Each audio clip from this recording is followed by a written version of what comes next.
A lot of this isn't going to make sense to you, and I'm sorry about that. I'm just going to start at the beginning, with the house.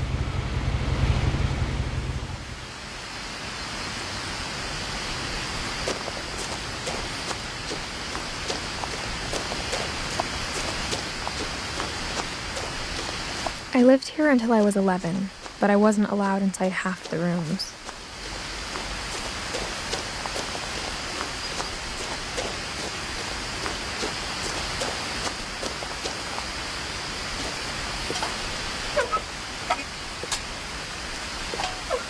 Inside the mailbox were bills from 7 years ago, marked urgent, open immediately.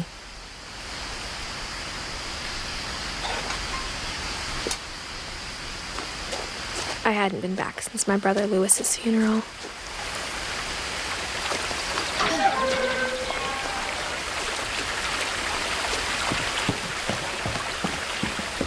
In her will, my mother left me a key, but didn't tell me what it unlocked.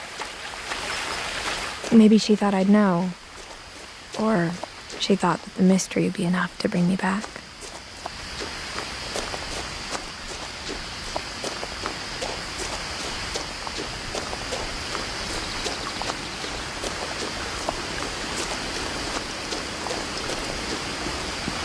The truth is, even after I inherited the house, I never thought I'd come back to it. But now I had questions about my family that only the house knew the answers to. The woods around the house have always been uncomfortably silent, as if they're about to say something but never do.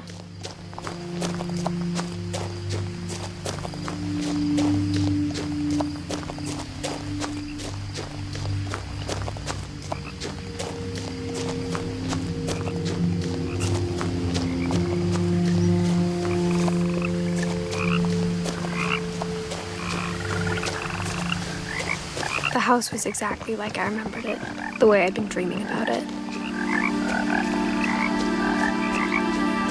As a child, the house made me uncomfortable in a way I couldn't put into words. Now, as a 17-year-old, I knew exactly what those words were. I was afraid of the house.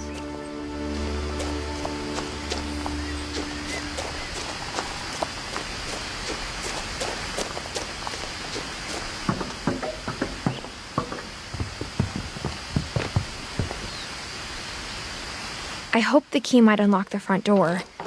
It didn't.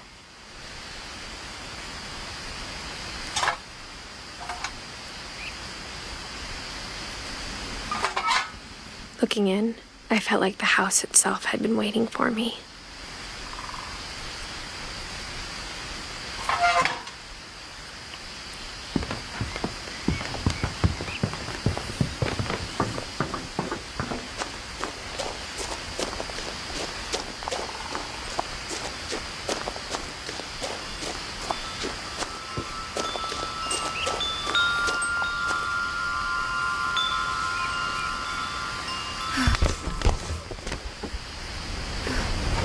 Crawling through the doggy door used to be a lot easier when I was 11. The power had been turned off the night we left.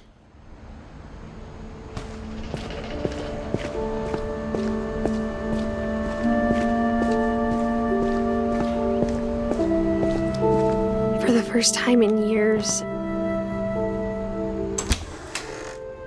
I felt like I was home.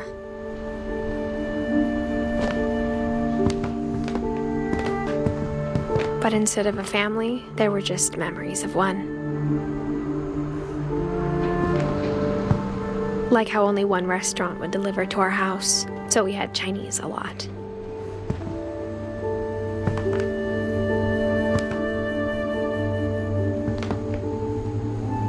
Or how after Lewis started working at the cannery, we all got sick of eating salmon, except our cat, Molly.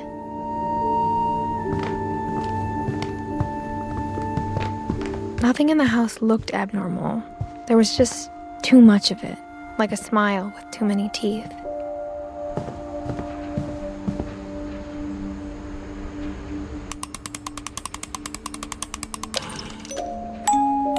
Great-Grandpa Sven built a music box for Barbara, along with the rest of the house. Mom always told me to stay out of the basement, so I wasn't too surprised when the key didn't fit.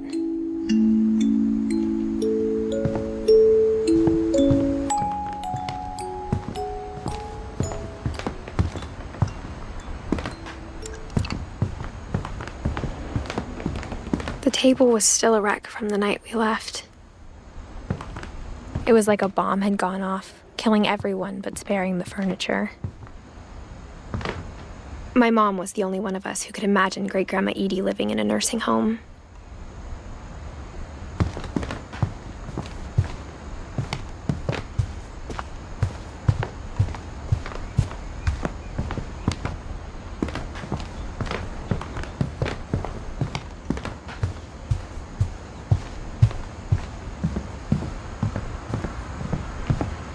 My mom wasn't much of an optimist, but she never stopped believing that my brother Milton was alive. A lot of things got left behind in the whirlwind of that last night.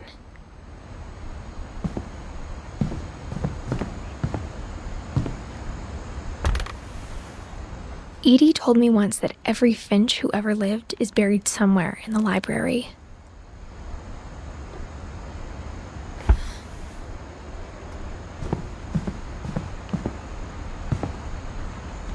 After Milton disappeared, Mom sealed up all the bedrooms. Then Edie retaliated and drilled peepholes.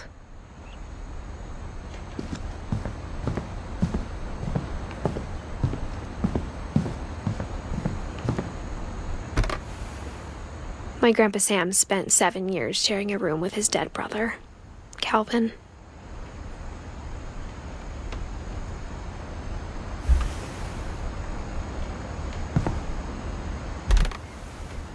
As a kid, I just assumed every house had peepholes and sealed rooms you weren't allowed inside of.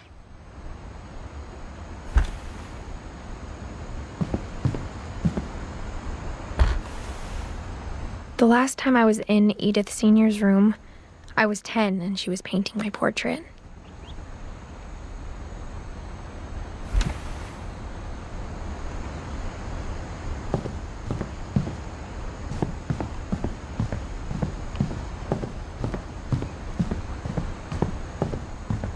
Whenever people ask me about my family, the first thing they always want to know about is Barbara.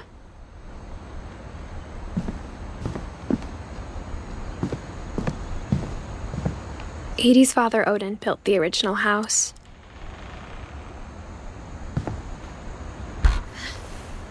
Barbara was a child star for 2 years, until America grew out of it.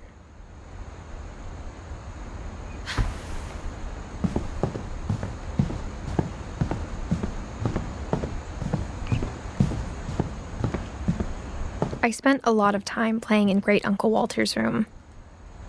I think my mom sometimes regretted not sealing it up. Lewis told me there were secret passages, but I never believed him.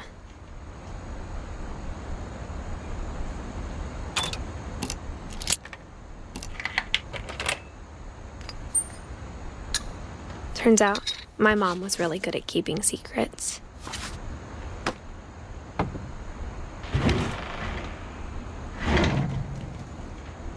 Now it was time to find out what my mom had been afraid of.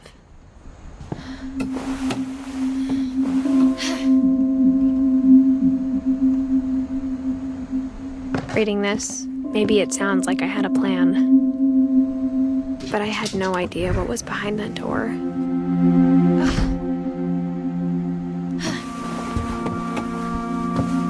Just like I had no idea where all this was gonna lead.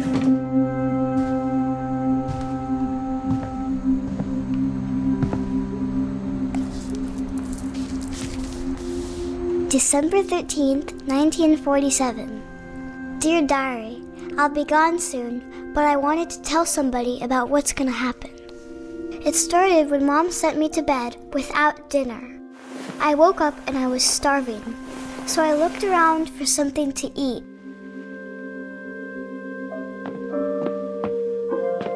The gerbil food was dry, but I didn't mind it.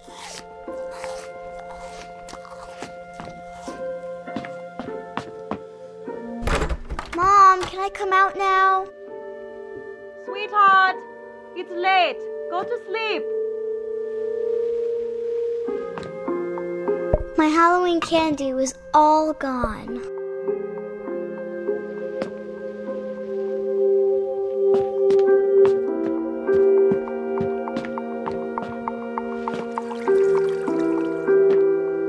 I thought about eating Christopher, but I held back.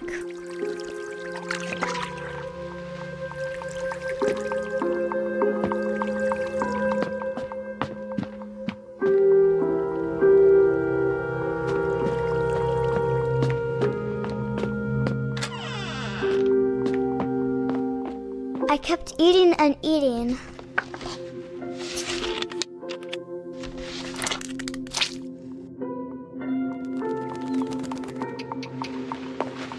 I ate a lot of things that night.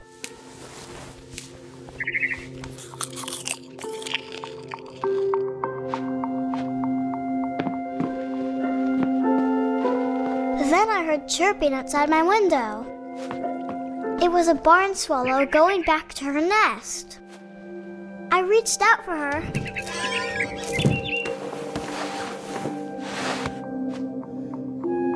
And suddenly, I was a cat.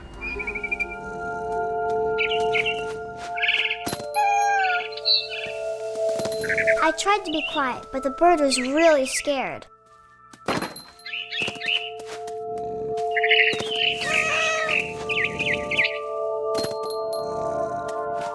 Mom and Dad didn't even look at me.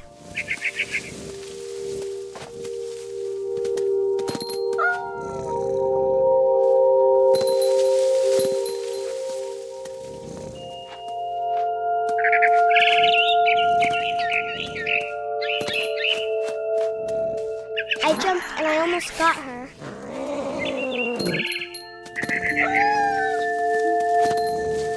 I could tell she was getting really tired.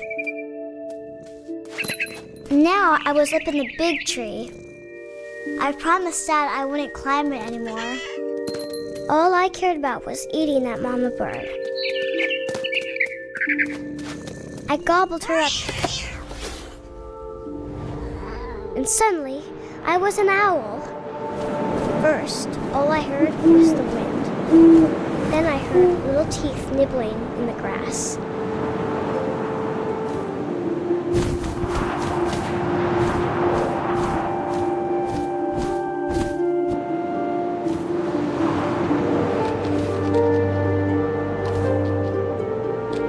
Rabbits.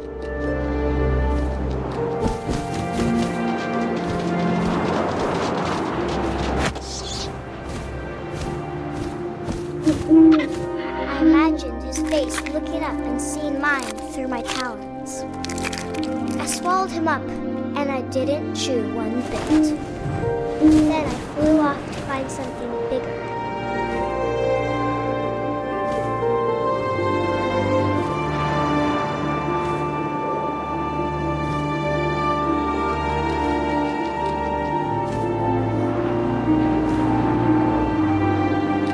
A mama rabbit.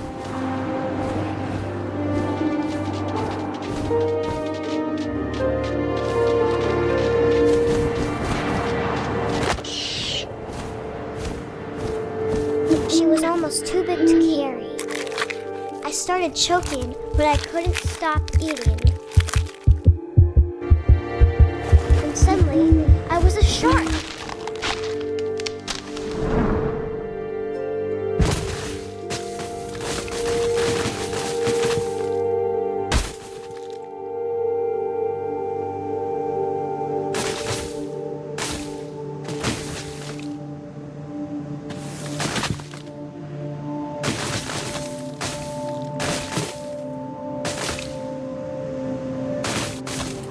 I rolled off a cliff and into the ocean. Now, I was hungrier than ever.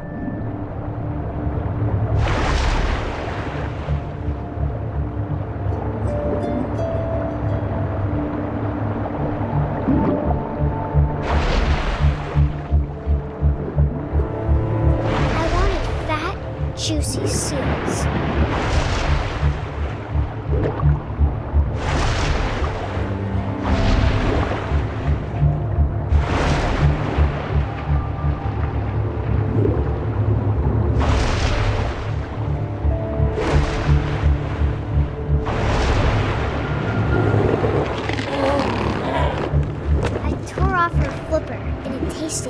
really good.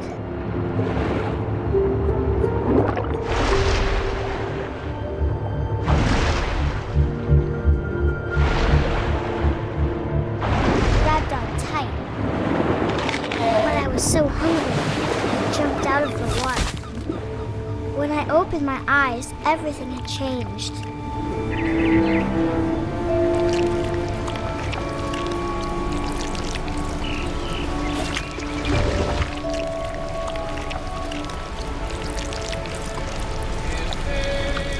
Now I was a monster, and I smelled people everywhere.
Big, but I moved real quiet.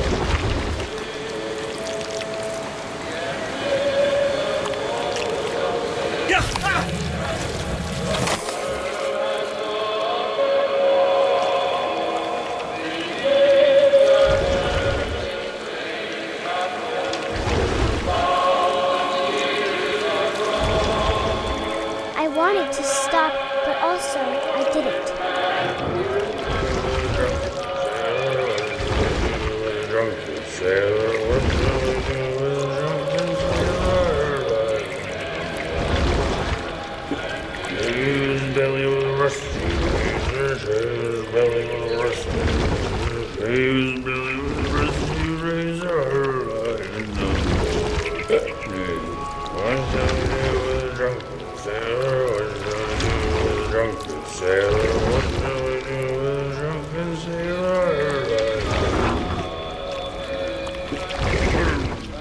After the last passenger, I was still hungry. And across the water, I smelled a good meal. Something I had to have, so I swam towards it. I slithered onto the sand, and the good smell went into an old pipe.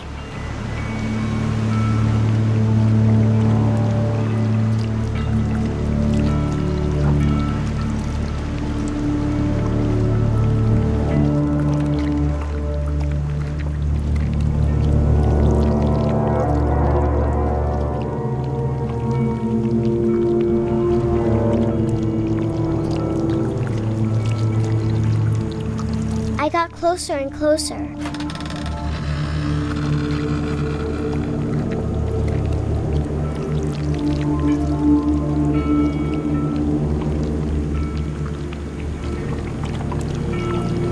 All of my stomach started growling. And suddenly, I was me again. I held my breath for a long time, but I couldn't hear anything. I think it's waiting for me to fall asleep, but it's not going to wait much longer. It needs to feed, and we both know I will be delicious.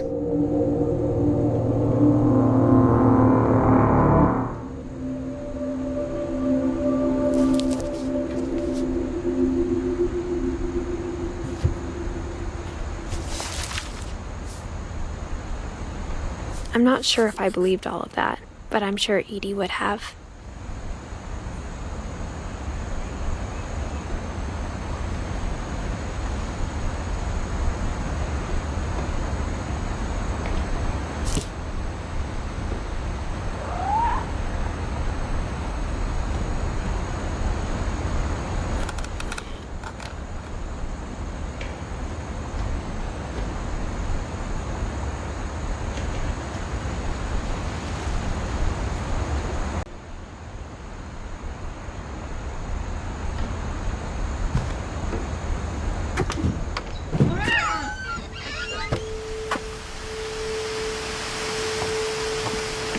This will be obvious later, but my mom never told me any of these stories. Edie would have, but Mom didn't like bringing up the past. Though, when we adopted a stray kitten, she was the one who named it Molly. I spent a lot of time in Great-Grandma Edie's room. Her room was like a museum. For 500 years, the Finches have been famous throughout Norway for their fortune and misfortune.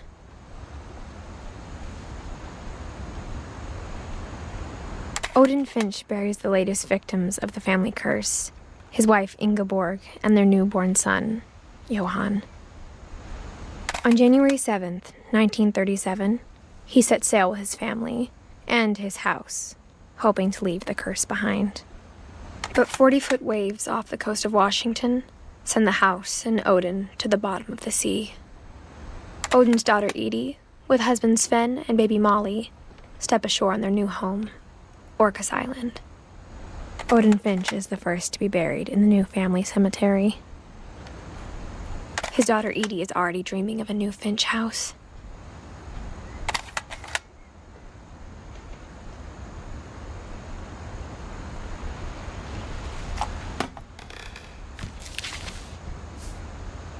Whatever's wrong with this family, it goes back a long ways.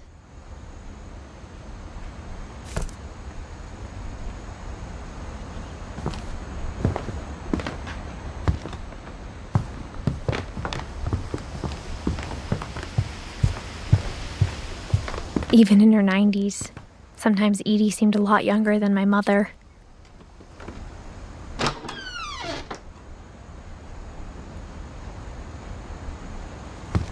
The only trace Grandpa Sam's first wife, Kay, left on the house was the pink bathroom.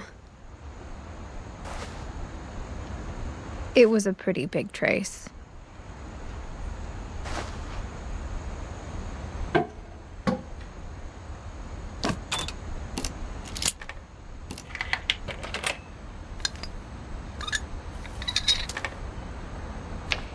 There's a secret in this bathroom.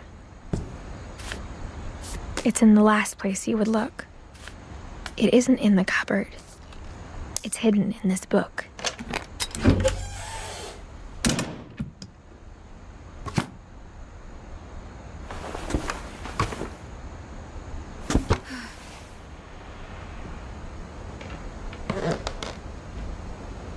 Sven gave Sam an old camera he'd refurbished. He never put it down.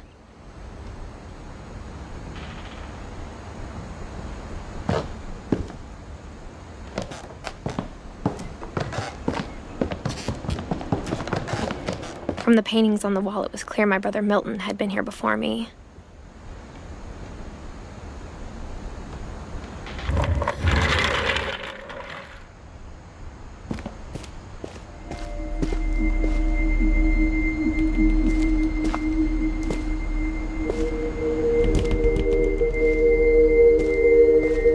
I knew Grandpa Sam had a twin, and that he never talked about him.